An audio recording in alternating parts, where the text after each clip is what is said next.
Laura, cuéntame cómo te sentirías si hubieras tenido la oportunidad de cambiar tu proceso de aprendizaje desde tu infancia. Gabriela, buena pregunta. Me hace pensar bastante. Sin embargo, para eso tenemos a una gran invitada que el día de hoy nos va a hablar sobre dos temas muy importantes, aprendizaje y educación. Démosle la bienvenida. Bienvenida. Hola chicas, buenos días. Hola, ¿cómo estás? Bien, qué grato venir por aquí. Me alegra, te invitamos a nuestro podcast, se llama Emocionarte más allá del aula, entonces nos gustaría que empezaras contándonos cómo te llamas, a qué te dedicas, cuánto tiempo llevas ejerciendo como docente y demás. Bueno, me presento, mi nombre es Laura Liliana Alonso Contreras, soy licenciada en Pedagogía Infantil, egresada de la Universidad Fundación Universitaria de los Libertadores, llevo aproximadamente entre 4 y 5 años ejerciendo esta linda profesión, es algo que me mueve mucho, en la que cada día aprendo de los niños, del contexto, de mis compañeras, entonces es una profesión muy, muy, muy linda. Aparte que es un entorno lindo estar siempre con los niños, ¿no? Sí, que es algo que todos los días vas a tener experiencias súper nuevas, no es una cosa que sea monótona, sino cada día va a ser un día muy especial. Ay, me alegra mucho. Queremos que empieces contándonos un poco de cómo ha sido tu proceso de aprendizaje y que nos cuentes como esa historia desde tu niñez hasta ahorita en la actualidad. Bueno, pues yo de mi niñez, así que me acuerde, pues del jardín son como muy cosas muy esporádicas, pero sí tengo como más recuerdo desde ya mi primaria. En sí yo estudié como en 3 colegios, hice mi primaria todo en colegio privado y mi bachillerato en distrital. Entonces, como la experiencia a nivel privado, pues se nota bastante en cuestión de temas, de objetivos, del ambiente. Pues el aula habíamos 20 chicos, niñas, aunque estuve una época donde estudié en colegio de monjas, en el cual no me sentí como muy a gusto porque sentía que era más hacia lo religioso, hacia el arte, hacia como las manualidades, como hacia formar una mujer, no como a dar cierta educación. Ya después pasé al distrital, pues el cambio fue totalmente diferente, donde un aula habían 20 niños a tener 40. Entonces fue como un cambio, como un choque para mí, pero pues me gustó pues porque era mixto, entonces como que sentí que era mejor el ambiente que no solo con niñas. El aprendizaje pues habían momentos donde durante el año me podían haber cambiado 2, 3 veces de profesor, cosa que en un colegio privado pues no iba a pasar. Y yo aún no miraba que los profesores ya tenían como su edad avanzadita, se veía muy poco profesor joven, entonces como que uno veía que a veces podía como pasarse al profesor por la galleta, sí. Entonces había un profesor de sociales que nos dejaba tareitas como muy, digamos, de la historia de Colombia, nos ponía a hacer un barquito. Entonces, Ay, eso ya es aburrido para todos hoy en día y más cuando los niños siempre buscan es el juego, estar en movimiento. y lo que hacíamos éramos un barquito y lo rotábamos por todo el salón. Entonces, el mismo barquito donde él colocaba la calificación, le pongaban un sticker, entonces el barquito servía por los 40. Y entonces él en su edad tan avanzada, pues no se da cuenta. Entonces, como tal, ese aprendizaje como que fue muy escaso. Como en una época, como en sexto, sí tuvimos una experiencia muy chévere, tuvimos una clase de biología y el profesor trajo unas chicas de la Universidad Distrital, creo, y ellas estaban estudiando para ser profes de biología. Entonces vinieron y como mi colegio quedaba cerca a una reserva natural, entonces era como una expedición. Entonces fuimos a ver las diferentes plantas que habían con el fin de escoger una. Entonces nos ponían de grupos, tú escogías una y tenías que hacer toda la investigación. Y estas chicas universitarias pues venían a acompañarnos, nos explicaban, nos decían, bueno, esta planta, nos daban las características y ya poco a poco nosotros teníamos que hacer el proceso y al final teníamos que presentar como un trabajo sobre todo lo de la planta y al final ellas nos llevaban hasta la universidad de allá como para conocerla, entonces como que fue el primer acercamiento que yo tuve hacia la universidad y como decía, uy, yo quiero esto, yo quiero ser profe, me gusta, me parece chévere como esa relación de uno con los niños, con los profes, entonces por ese lado me gustó. Otra experiencia que tuve fue con una profesora de sociales. Ella nos hizo una experiencia de cuidar un huevito. Entonces como que en esa época había mucho el incremento de niñas como embarazadas, entonces como que querían bajar ese índice a que nosotros éramos como más responsables. Entonces cada uno tenía que cuidar su huevito, decorarlo, y pues si el huevito se dañaba, pues perdías. Entonces pues esa fue una experiencia súper chévere porque uno tenía que tener la responsabilidad de que el huevo no se le fuera a romper, que el huevo no se le fuera a quedar, porque si no quedaba, pues mala nota. Entonces como que uno dice, ay, eso es tan tradicional, pero pues son aprendizajes que lo impactan a uno y lo marcan a uno. Entonces ahí también como dije, ay, yo quiero ser profe de sociales, me parece súper chévere la historia, pero bueno, cambié de carrera y terminé estudiando fue educación inicial.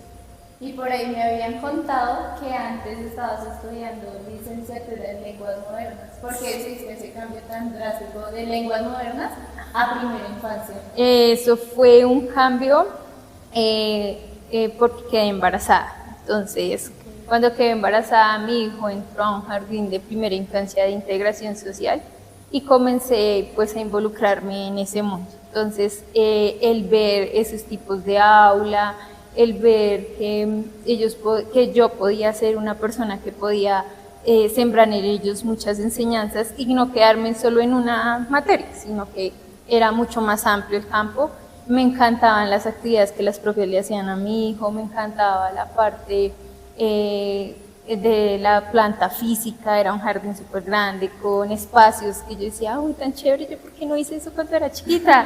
Habían espacios donde era de sensorial, de sombras, de oscuridad, entonces yo decía, ay, tan chévere, o sea, es una manera diferente. Vi que ya había cambiado la educación inicial y yo quiero eso, me gustó, me movió mucho, entonces por eso hice el pequeño cambio, pero pues no me arrepiento. O sea, ¿tú sientes que ese tipo de espacios de exploración, de conocimiento, esa parte como sensorial fue lo que te motivó, además del hecho de ser madre? Sí, porque a veces yo siento que, o que yo recuerdo, no, yo nunca tuve una clase sensorial donde me metían en pasta o que fuera a coger arena, ¿no? O sea, sí tuve contacto, pero tal vez porque mis papás me llevaban tal vez al campo o a un parque, pero como tal, yo tener una clase sensorial nunca la tuve. Entonces como que yo decía, ay, súper chévere, o sea, es un campo que nunca había visto y me gustaría integrarme en eso. Claro, y es donde vemos como la transformación que ha ido tomando la educación poco a poco, porque pues antes era muy tradicional. Yo creo que a la mayoría nos pasaba de que todo en mesa, todo en cuaderno. En cambio, como tú lo mencionabas, pues ya todo es muy sensorial, muy experimental. Pues es como vamos a ir al parque, vamos a lanzarnos al piso, vamos a caminar descalzos, y pues siento que... Sí, porque antes a uno no se vaya a ensuciar, no se vaya a untar, ahora pues lo dejan que se unte, que se ensucie, que explore. Úntese en todo lo que quiera, ¿no? Y es mejor porque realmente esa es la forma de aprendizaje de ellos, en la parte vivencial, en la parte como donde se prima como el juego, el arte, la literatura, todo esto es como lo que realmente significa este proceso como de aprendizaje en los niños. Claro, y tú lo acabas de mencionar, y eso lo podemos ver en los lineamientos pedagógicos, que es un documento muy importante que pues como todas las docentes lo deberíamos tener presentes para llevar a cabo nuestras planeaciones. Entonces, Laura, queremos que nos cuentes qué consideras que es el aprendizaje y qué cambio has visto. Bueno, pero pues el aprendizaje es como una adquisición de conocimientos, que pues tú los vas adquiriendo con el entorno. Entonces tú vas adquiriendo conocimientos, experiencias, vivencias, ¿mediante qué? Entonces, como hablábamos, mediante la exploración, mediante los conocimientos, mediante la observación, son esos tipos de aprendizajes que se van adquiriendo, pero pues entendamos que no todos vamos a aprender de la misma manera y que todos tenemos un nivel de aprendizaje pues totalmente diferente. Entonces, yo creo que ahí fue donde tuvieron que haber un cambio, porque como era todo muy cuadriculado, como todo por la misma línea, pues yo creo que no todos los niños iban a aprenderla de la misma manera y no todos iban a tener el mismo proceso. Entonces, habían unos con ventaja y otros desventaja, porque no todo el mundo es bueno en matemáticas, en literatura, a veces son gente que es súper artística, pero entonces en las matemáticas no. Entonces, si yo no soy bueno en esto, entonces no sirvo para la sociedad. Entonces, yo considero que ese tipo de aprendizaje fue evolucionando y se fue mirando todas esas falencias que habían y como que el aprendizaje cambió. Conectando un poco con lo que dices, hablando como de esos estilos de aprendizaje, ¿sientes que es muy necesario aplicarlos en cada planeación? Tenerlos presentes, reconocerlos, ver cómo cada uno de estos realmente funciona, o lo podemos implementar con los niños y con las niñas. Pues yo creo que uno tiene que, en una planeación, uno no puede quedarse, no, solamente voy a poner esto, porque obvio que yo voy a tener en el aula diversos niños con diversas capacidades, entonces yo no voy a decir, no, hoy vamos a solamente a colorear, pero qué tal que a alguno no le guste colorear. Entonces, para el niño no va a ser significativo su aprendizaje. Entonces yo tengo que al momento de yo planear, mirar cuáles son las capacidades o también los gustos o intereses que tienen mis estudiantes para yo poder planear.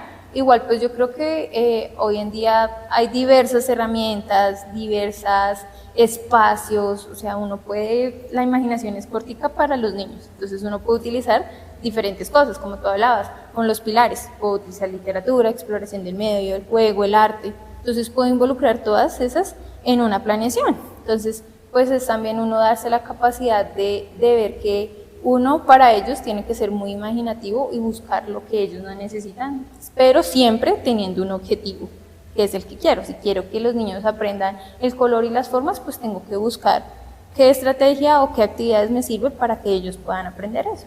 Con lo que tú me comentas, lo conecto mucho con una pregunta que te iba a realizar, pero creo que ya la respondiste. Esta pregunta es cómo vives el aprendizaje en el aula con los niños y las niñas, ahorita que ya eres docente y ya como teniendo muy presente todo lo que tú viviste y lo que te gustaría cambiar, que fue la pregunta que te hizo Gaby. Sí, digamos, yo venía de trabajar como en un colegio muy tradicional, entonces al entrar a otro jardín donde la metodología es totalmente diferente, me cambió mucho también como la perspectiva de cómo poder enseñar y cómo darles el aprendizaje a mis niños. Entonces, en los otros lados era cómo manejar el tema, el color amarillo, los números, así. Donde estoy se maneja más como la parte del cuerpo, de lo sensorial, de la literatura, entonces me cambió la idea de cómo yo voy a enseñarle a mis niños y también pues mirando las necesidades de ellos. Entonces sí es como un reto para uno como docente todos los días pensar qué voy a hacerles, porque pues uno decir, no, pues les pongo a colorear, no, entonces uno poder utilizar otras herramientas, utilizar texturas, utilizar espacios donde ellos puedan sentirse cómodos y a la vez puedan aprender, es súper importante. Claro, y que ellos siempre van un paso más adelante que uno y piden más y más. Sí, y que más. uno llegue, profe, ¿qué vamos a hacer hoy? Y uno como, espera corazón, miramos qué planeé. Entonces como que eso también a uno lo pone como que no puedes quedarte ahí, siempre tienes que estar avanzando, aprendiendo, mirando qué voy a hacer, qué voy a buscar, porque si no pues va a ser como muy aburrido y pues el niño no va a aprender. Exactamente. Y que estamos hablando de esa parte de todo el tema de la exploración. En el aula te has encontrado con estudiantes que tengan características diversas del aprendizaje y con ellos, ¿cómo has planteado el Sí, tuve la experiencia con un chiquito que tenía autismo, ya estaba diagnosticado, pues para mí fue como un reto súper grande, pues porque como yo soy licenciada en pedagogía infantil, no en especial, entonces como que era yo, uy, ¿cómo lo voy a hacer? Pues porque los otros chiquitos me van a cogérmela súper rápido, pero pues con él era yo sentarme y mirar qué le gustaba a él, pues porque yo no podía llegar a invadir su espacio, yo sabía que él ante las texturas le costaban, entonces era mirar qué texturas podía soportar, en qué ambientes les gustaba estar, porque no en todos los salones o en todos los ambientes que habían dentro del jardín pues no les gustaba, no se sentía cómodo, entonces tenía que yo buscar cómo yo iba a realizar mi planeación hacia las necesidades de él, entonces fue un reto muy grande, pero pues yo iba buscando pues también con ayuda de los papás donde ellos me decían, no, con él puedes hacer esto, esto y esto, las terapeutas me decían, no, tenemos que enfocar en que él comience a decir palabras, que comience a expresar, a que comience a formar una frase, a que comience a explorar más sus texturas, que dure un tiempo prudente para realizar las actividades y que las logre finalizar. Entonces, siempre fue buscar la estrategia perfecta para que yo pudiera involucrarlo a él. Teniendo en cuenta eso que me dices, me gustaría que nos comentaras un poco a nosotras y al público que nos está viendo, ¿qué conoces tú sobre el DUA? El DUA pues es como, podríamos decir que es una herramienta universal para el aprendizaje en la cual pues tenemos que tener ciertas estrategias para poder utilizarlo, ¿no? Entonces se supone que si tenemos ya un niño ya diagnosticado, pues podemos involucrarlo. Pero pues a veces, muchas veces en este país hay muchos niños que todavía no están diagnosticados. Sí, exactamente. Entonces como que nos queda como que, bueno, ¿yo cómo lo voy a involucrar si ni sé cuál es el diagnóstico? Entonces ¿yo cómo voy a hacer para poder interrelacionarlo con esto? Entonces es una herramienta súper buena, pues a uno como docente le facilita mucho a nivel de estrategias, a nivel de actividades, pero pues siento que quedamos cortos si no tenemos un diagnóstico. Okay. Y que considero que eso hoy en día puede llegar a frustrar mucho a las docentes, ¿no? Porque llega un niño con una capacidad específica en el aprendizaje y que tú digas, no tiene un diagnóstico, no sé qué tiene, apenas lo estoy conociendo, estoy empezando a mirar sus intereses. Entonces, claro, yo creo que es donde entra la frustración y uno dice, ¿cómo listo? ¿Cómo implemento el DUA y cómo hago estas estrategias con este niño que realmente necesita pues un aprendizaje enfocado hacia él?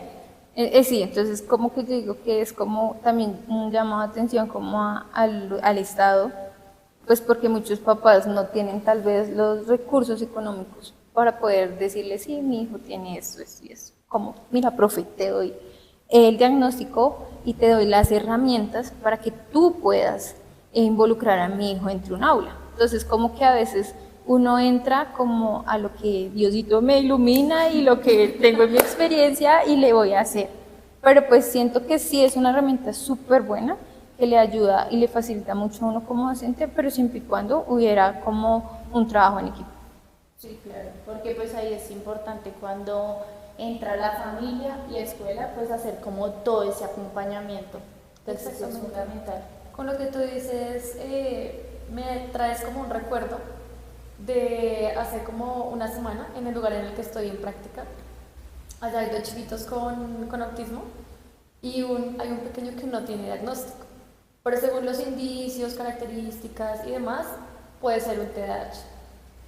¿Por qué? Porque pues el niño como que le cuesta como muchas cosas, como que se dispersa mucho, se me va, no conecta, y si conecta, se para al ratico y se va. Entonces como que tener una estrategia que realmente nos funcione con ellos es muy complicado. Y lo que tú dices es cierto, o sea, sí se necesita como de esa capacitación que nos contribuya en este proceso. Sí, porque pues yo digo, tal vez las docentes de especial, pues ellos tienen como todas las herramientas, tuvieron su proceso, estudiaron para eso, pero pues uno de primera infancia pues no tiene todo ese conocimiento. Y de cierta manera a veces, ¿qué pasa? A veces se los entregan a uno. Y uno como que, ¡ah, Dios mío, ¿qué voy a hacer? Entonces a uno le toca como buscar, comenzar a mirar y cómo voy a hacer. Y a veces uno como que Dios lo ilumina y ahí ayuda, pero pues siento que es una carga uno para docente y una responsabilidad muy grande. Porque yo digo, ¿será que lo estoy haciendo bien? ¿Qué tal que esté cometiendo un error y en vez de ayudarle en el proceso, lo estoy desatrasando? Entonces, pues sí, siento que debería haber como un poquito más, como dijo Gaby, de unión y como que más compromiso entre como la familia y la institución. ¿Y cómo fue ese momento de indagación y de búsqueda de estrategias para ti y cuáles fueron las que más te sirvieron como oportunidad para esos niños que presentaban características diversas del aprendizaje en tu aula? Bueno, pues uno le toca mirar por Google, mirar videos, comenzar pues primero pues ya sabía cuál era el diagnóstico desde chiquito, entonces pues buscar más a fondo qué es el autismo, en qué podía afectar, también pues menos mal ellos tenían su diagnóstico, entonces pues yo sabía que a él pues la parte sensorial, la parte social no era una de sus factores, entonces fue yo comenzar, bueno, él es así, sus características son así. Entonces, pues mirar por internet, leer libros, buscar estrategias, buscar actividades en las cuales yo podía involucrarlo a él, pero sin dejar a mis otros niños por fuera. Igual la idea es que ellos también como que se acoplaran a él. que pues ellos pues ya llevaban, cuando yo ya lo recibí, ellos ya venían un proceso con él, entonces ya eran como parte de él y ellos ya eran como muy pendientes de él, si necesitaba algo o si él entraba en crisis lo entendían, a veces sabían cuál era su canción favorita y le cantaban como para que él se regulara. Entonces como que también fue yo como entrar ahí y acoplarme a ellos y como que ellos me enseñaran también cómo poderlo llevar a él. Habían momentos que yo digo que yo decía, ay, no, esto no es para mí, Dios. Ahí es donde llega la frustración. Había momentos donde él entraba en crisis y yo ¿qué hago? Sí, claro. Porque no sé, o sea, le canto, le hablo, le grito, entonces como que yo miraba y comencé a leer, entonces decía, no, hay momentos donde él va a entrar, quédate ahí, no digas nada, sino que él se siente. Y así, él a veces me buscaba como que no me fuera, pero que estuviera para él, pero que no lo tocara. Necesitaba tu compañía. Sí, y ya, o sea, yo calladita, pero que él sintiera que yo estaba ahí. Y cuando ya él a veces explotaba, venía y me buscaba que lo abrazara o que él colocara sus manos en la cabeza.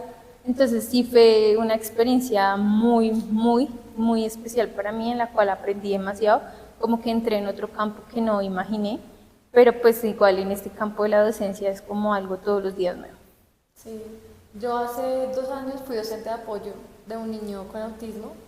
Lo recuerdo con mucho cariño porque siento que aprendí demasiado de él, de su familia, me brindaron muchas estrategias en el colegio en el que pues se encontraba él en ese momento y siento que sí cambia como la perspectiva que tú tienes de cómo poder incluirlo en ese proceso de aprendizaje con todos los otros niños para que realmente se sintiera como acompañado, querido, sintiera que hace parte de, y pues siento que fue algo muy significativo pues para mí en su momento. Y que muchas veces ellos también no saben cómo expresar todo su tema emocional. Porque cuando empecé a ejercer como docente, mi primera experiencia fue con un chiquito, pero él no tenía un diagnóstico establecido. Entonces, lo que mencionábamos anteriormente, claro, si no hay un diagnóstico, pues todo se pone como más complejo. Y él, sus formas de expresar era mordiendo, rasguñando. Sí, recuerdo que te dejó un morado en el brazo. Nos dejó. Sí. Yo también. Sí, ya pasamos por el mismo lado. Entonces sí, fue como complejo. Al comienzo sí me sentí súper frustrada. Yo decía, bueno, ¿qué estrategias voy a abordar con él? Entonces entendí que a veces ser empáticos con ellos y mostrarles empatía, mostrarles como ese acompañamiento y amor, a veces funciona. Entonces ya empecé a relacionarme mucho mejor con él, ya teníamos como más conexión y pues obviamente ya le había bajado como esa forma de comunicarse por medio de los mordiscos. Sí. No, y lo que tú dices es muy valioso porque ahí hablas como desde esa parte del amor, de cómo acompañamos y cómo cuidamos a los niños día a día en cada uno de sus procesos. Teniendo en cuenta eso, me gustaría hacerle la última pregunta a Lau, y es ¿cómo ha sido o qué ha sido lo más difícil de implementar el DUA en tu aula? Pues primero, pues yo digo, bueno, cuando a mí me entregaron a este chiquito, yo, ok, yo no sé nada de esto, ¿qué voy a hacer? Bueno, entonces dije, listo, busquemos la información y vamos como un paso a la vez. Cada día, como dijo Gaby, pues era como conocerlo y que él también me conociera, como esa parte amorosa, como que también yo le daba su espacio, tampoco ahí a invadirlo. Como ese vínculo que creaste sí, con él. Entonces ya después, ya como que él ya sabía que yo era su profe, entonces ya me buscaba.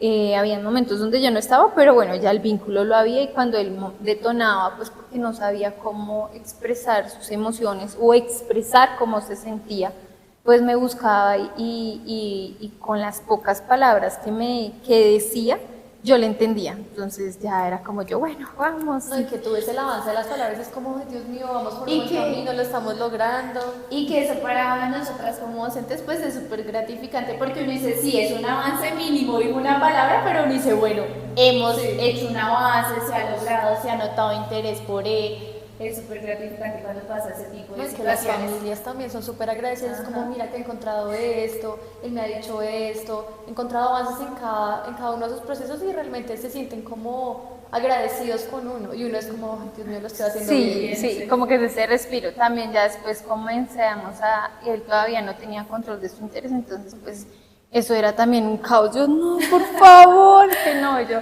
Me imagino esos desastres. Sí, pero muchas veces que tocó bañarlo y pues decía yo cuando pasaba eso, yo, respira, entendamos, no es igual, bueno, vamos, yo puedo. Y él pues me hacía reír demasiado, pues le encantaba el agua, entonces cuando yo lo iba a bañar, eso me hacía un reguero de agua, me lavaba, él se lavaba. Y yo, bueno, fuimos cogiendo como más, ya después los papás vieron cómo fue para que él pudiera dejar el hecho de que se hicieran en su ropa. Entonces ella me dijo, no, mira, pasa esto, necesito que lo des de ropa interior, porque como que el hecho de que él esté el boxer siente como que tuviera como pañal. Entonces comenzamos a trabajar y yo, listo, ok, vamos a hacer ese trabajo. Entonces era muy chévere con ellos porque ellos me decían, no, mira, profe, necesito esto. Y yo, claro, aquí lo vamos a seguir y lo seguimos haciendo y despegó. Entonces ya cuando él decía, es hora de hacer popó, yo, corra de donde estuviera y vámonos para el baño. Yo, listo, ya, o sea, ya es un proceso súper grande para él. El hecho de que vamos a hacer una actividad, yo les explicaba a ellos y yo, vamos, te toca a ti, vamos a hacerla. Entonces los papás me decían, no, profe, suena feo, pero sí necesito que él haga la actividad. No ha sido obligado todo, pero necesito que él comience a sentir las texturas. Y yo, que hay una aprobación de los papás, puedo seguir, me están dando luz verde, puedo seguir. Y yo, listo, ya comenzábamos a manejar texturas, yo le metía las manos, yo pegaba el grito, pero ya después estaba ya, y yo, que ya los niveles de concentración de él eran más largos, entonces yo, listo, por ese lado voy bien. Okay. Ya me podía sostenerlos, las últimas veces ya había un contacto visual cuando yo le hablaba y le preguntaba. Y yo decía como, ay, qué lindo, o sea, yo quiero llorar, pero entonces, pues por cosas a niveles de ellos, pues no pudo seguir, entonces, pues es triste porque ya él llevaba un buen proceso, ya socialmente ya interactuaba mucho más con sus compañeros, ya sensorialmente también había avanzado mucho, pero pues, por cosas ya no pudo seguir. Pero pues por lo menos que, como tú dijiste, fue una experiencia que me quedó, que me marcó y que sentí que hice algo pequeño, pero lo hice en él. Y que ya tienes como la experiencia cuando te llegue un caso, de pronto no igual, pero similar. Sí, ya sabes claro. cómo actuar pues en dado caso en algunas situaciones. Sí, que uno dice, bueno, esta estrategia sí me sirvió, pero esta no, entonces puedo involucrarlo. Tal vez los sonidos no le gusten, las texturas, los colores. Voy mirando poco a poco, pues como esa... Sí, como que ese error, bueno, este error no, bueno, a la próxima, como cada caída, ir mejorando poco a poco. Aparte que como tú lo mencionabas, pues siento que para todas las docentes es muy gratificante el hecho de que las familias se interesen a ser partícipes pues, de todos esos momentos.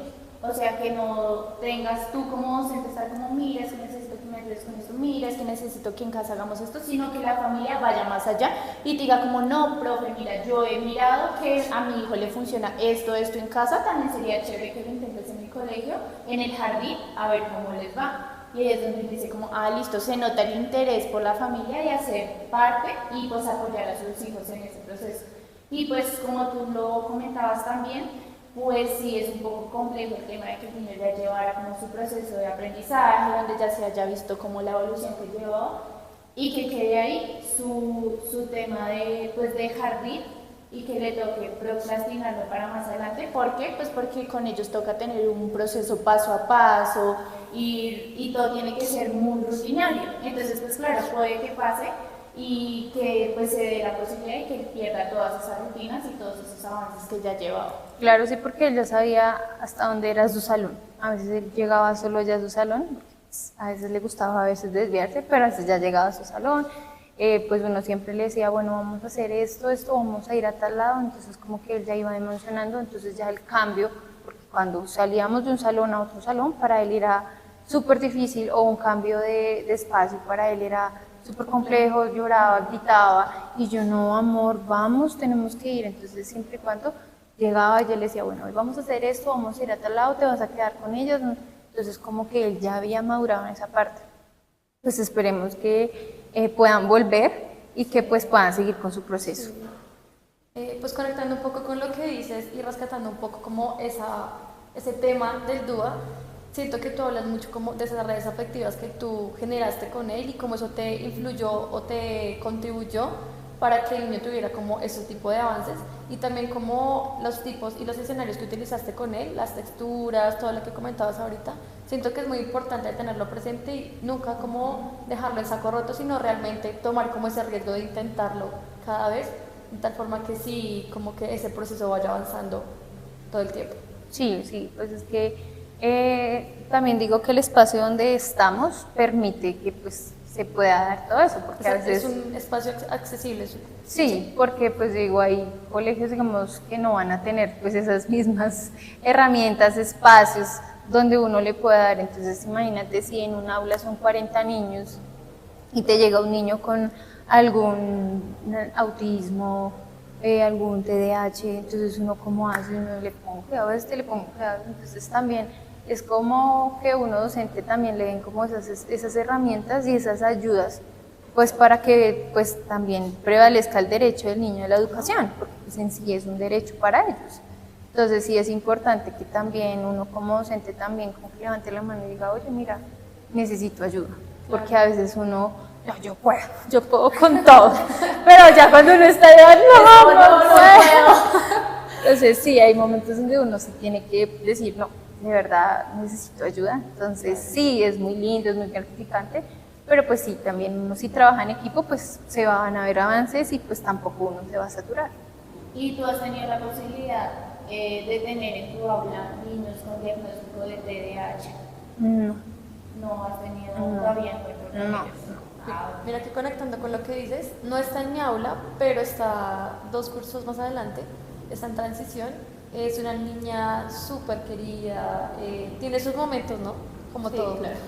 donde se nos desborda, va, de pronto tiende como un poquito como a lastimar al compañero cuando algo no le gusta, pero pues hace parte como de su proceso.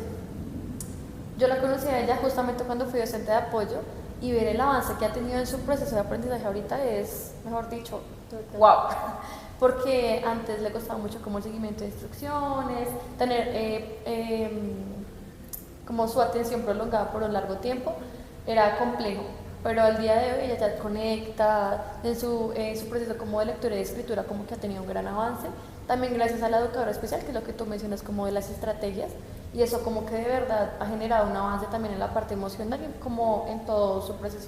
Y que ahí está el acompañamiento, digamos, está la educadora especial que en un momento que uno ya se sienta saturado, de pronto que uno ya diga, no sé qué más hacer, no sé qué estrategias implementar con él, uno le puede pues pedir ese apoyo a la educadora especial. No, y que ella realmente le tiene como su PR, le tiene como todo. Incluso hace poquito, si no estoy mal, salió, no recuerdo en qué artículo o en el estado, no me acuerdo dónde lo leí, que aprobaron hacerle el PR a los niños con TDAH. Claro, que es algo súper súper bien. bueno. Digamos, en el colegio en el que yo trabajo actualmente se le hace como el ajuste dependiendo como de las áreas y de muchas cosas, pero ya fue como literal, ya ese impulso a que de verdad en cada institución se pueda realizar. Y que aparte que los niños que cuentan con esas condiciones, pues también es de ser empáticos y de siempre buscar que estén en movimiento, pero que estén centrados en lo que se está realizando. Entonces uno le puede decir como, no, ven, tú me vas a ayudar a repartir esto, tú me vas a ayudar a recoger, tú vas a ayudar a que todos los compañeros se sienten, o sea, como hacerlo partícipe y hacerlo protagonista del espacio, pues para que él se sienta bien y se sienta también acogido por todo el grupo. Sí, también es importante también uno como docente poner los límites, ¿no? Sí, es muy Porque pues podremos ser muy amorosas, pero pues con el amor también poner el límite, porque pues si uno es solo amor, pues entonces van a decir, ay, no, pues ella me va a dejar hacer lo que quiero. Y no, pues siempre hay que poner como esos límites, esas pautas que a veces en casa no hay, entonces como que, ay, pero es que en mi casa no hacen esto, pero en el jardín es otro, en el jardín sí come, sí sigue instrucciones, va y colabora con sus compañeros, pero en casa no hace eso. Entonces también eso es un trabajo donde uno le dice al papá, oye, necesito que en casa también pongas pautas para poder haber un avance, o si no, entonces estamos mal. Y que muchas veces hablamos de los acuerdos esenciales, pero todo el mundo dice, no, los acuerdos esenciales solo es en el jardín, en el colegio, pero también deberían haber acuerdos esenciales acordes a su edad en casa. Sí, que sean, no, mejor dicho, el super testamento, sino hagamos 2 frasecitas donde el niño, ok, voy a entender que no puedo realizar eso, pero explicarles él también el por qué. No decir, no vas a hacer esto, y también cambiar el no. Porque como que uno es no puedo jugar, no puedo, no. También es buscar una otra manera de decirles eso. Con él no, y cuando nos dicen toda reprimida.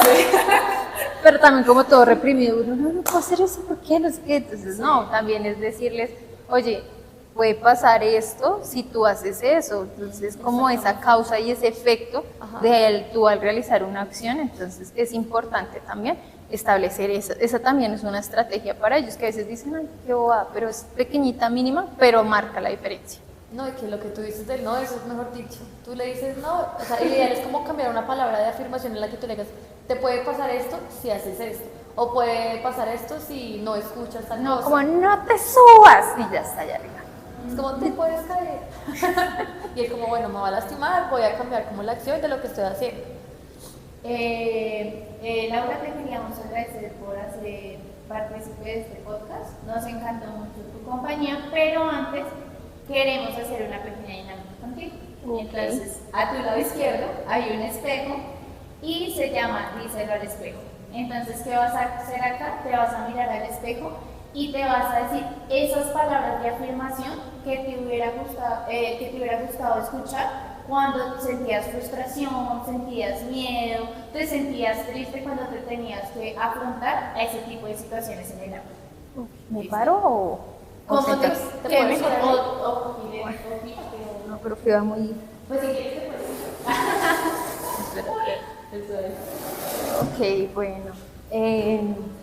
Cuando me sentía frustrada, soy capaz, soy valiente, soy fuerte, soy inteligente, soy alegre, soy amorosa, lo puedo lograr, nada me queda grande y si pierdo o si no lo puedo hacer, hay otro día para volverlo a hacer. Entonces, todos los días es una oportunidad, si lo hice mal, lo puedo volver a hacer. Es bonito. Es bonito escuchar esas palabras de afirmación de los demás, pero uno dice a veces no los decimos nosotras mismas, ¿no? No, porque muchas veces nos centramos como en, ay, pero es que le embarré, como siempre en lo negativo. Y no, a veces es tu peor enemigo y se da el palo. Ay, pero yo hubiera hecho eso, pero es que mucha boba, mucha tonta. No es bobo ni tonto, sino que uno también pues comete errores, a veces por el afán, por el estrés, como que no piensa, pero pues somos seres humanos y estamos para aprender. Y es que es curioso porque normalmente con los niños somos como, no, tú puedes, tú eres valiente, pero uno está atrás con uno mismo y uno es ahí todo el tiempo. Pero ¿por qué no hiciste eso? Hubieras hecho eso, pero sí, eso sí es muy cierto. Entonces uno también debería hacer su propia motivación. Vamos, tú puedes. Su propio coaching. Siento que tratamos de ser las maestras que nos hubiese gustado tener. Sí, exacto. Entonces, por último, nos gustaría que le des un consejo a las maestras que van a ver este capítulo y finalizamos. Bueno, que yo como digo, yo lo digo también como maestra y como mamá, tratemos a nuestros estudiantes como nos gustaría que trataran a nuestros hijos, con amor, con respeto, que a veces, tal vez uno en el día a veces se siente frustrado por cosas de su hogar o de su vida cotidiana, pero ellos no tienen la culpa. Uno allá tiene como ese espacio, como dijeron, para ser la profesora que uno quiso ser, entonces ser como ese agente motivador y que genere mucha alegría, mucho amor, que los niños todos digan, ay, quiero ir a mi colegio, quiero ir a mi jardín por mi profe. Entonces, ser ese rayito de sol para sus estudiantes, que igual ellos van a ser ese sol para uno. Entonces, ser un poquito empáticos, amorosos, ser esa mamá que a veces no tuvimos o no está presente para ellos, estar para ellos. O sea, uno tiene la posibilidad de cambiar mucho en ellos, entonces es eso. Hay muchas cosas que uno puede transmitir en ellos, entonces que sean todas positivas. Gracias, chicas, por haber invitarme. Por tus palabras, por tu inspiración que nos diste hoy, con todo lo que nos contaste, por todo lo que has pasado. Entonces, de verdad, gracias. Gracias a ustedes. Bueno, nos vemos en un próximo capítulo. Entonces, no olviden suscribirse, activar la campana de notificaciones y nos estamos viendo. Entonces, recuerden que esto es Emocionarte más allá del aula, el podcast. Los esperamos. Adiós.